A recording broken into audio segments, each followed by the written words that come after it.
गिनती के बारे में, खासतौर पर ओबीसी की जाति आधारित गिनती के बारे में कल केंद्र सरकार ने गिनती करने का फैसला किया। यह गिनती कब तक की जाएगी, इसके आंकड़े कब तक आएंगे, इसके संबंध में सरकार ने कोई स्पष्ट जानकारी देने का काम नहीं किया। हम लोग केवल ओबीसी की जाति आधारित गिनती के पक्ष में नहीं, हम लोग सभी लोगों की जाति आधारित गिनती के पक्ष में। जब सभी लोगों की जाति आधारित गिनती होगी और उसमें ओबीसी की जाति आधारित गिनती होगी तो कंपैरेटिव स्टडी के लिए डाटा उपलब्ध होगा, आंकड़े उपलब्ध होंगे और फिर पता चलेगा कि 75 साल के आजादी में अनुसूचित जाति जनजाति पिछड़े वर्ग के लोगों का केवल वोट लेने का काम हुआ या उनका विकास भी हुआ।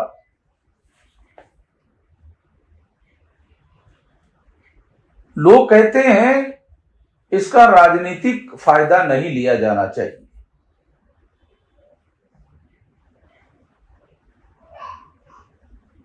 अगर राजनीतिक व्यवस्था में केवल गिनती करने का काम किया जाए और उसका लोगों को राजनीतिक रूप से फायदा ना हो और केवल विकास के लिए आंकड़ों का उपयोग किया जाए तो किस आधार पर आंकड़ों का विकास के लिए उपयोग किया जा रहा है? आज तक तो इसकी कोई बात जानकारी सामने आई नहीं है। इसलिए लोकतांत्रिक व्यवस्था में देश का लोकतांत्रिकरण करना बहुत जरूरी है और लोकतांत्रिकरण करने के लिए सबसे ज्यादा जरूरी है कि व्यवस्था में प्रतिनिधित्व दिया जाए।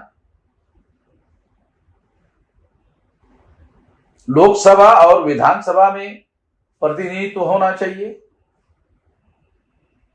कार्यपालिका में प्रतिनिधित्व होना चाहिए, न्यायपालिका में प्रतिनिधित्व होना चाहिए और कानून बनाकर जो मीडिया है उसमें भी प्रतिनिधित्व होना चाहिए।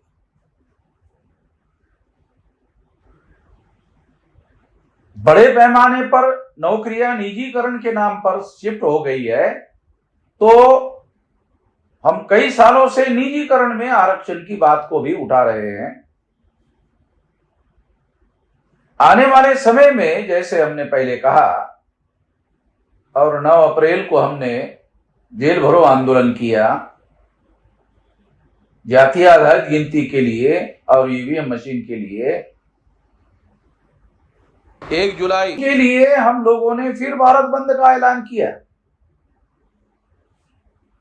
केवल ओबीसी की जाति आधारित गिनती होती है और सभी लोगों की जाति आधारित गिनती नहीं होती है तो हमारा भारत बंद का जो कार्यक्रम है वो यथावत रहेगा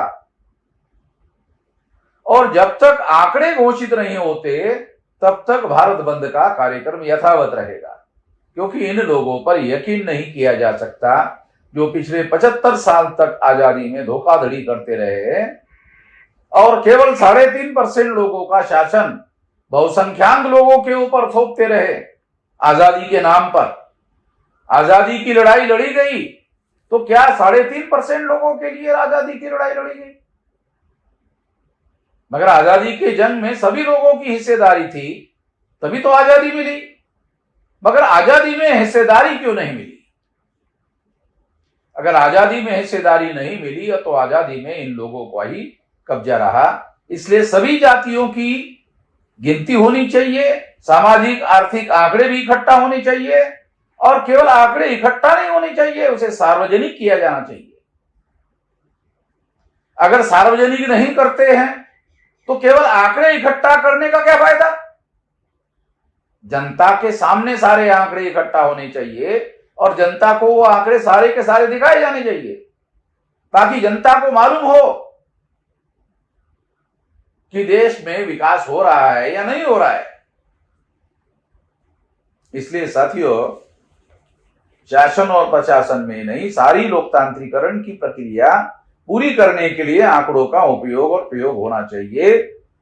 इसके लिए हमारा आंदोलन जारी रहेगा और इसी के अंतर्गत भारत बंद जो है 1 जुलाई का हम लोग हर हालत में, हर परिस्थिति में जारी रखेंगे।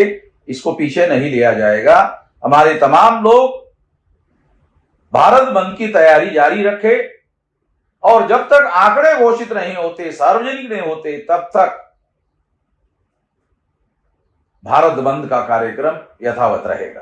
धन्यवाद।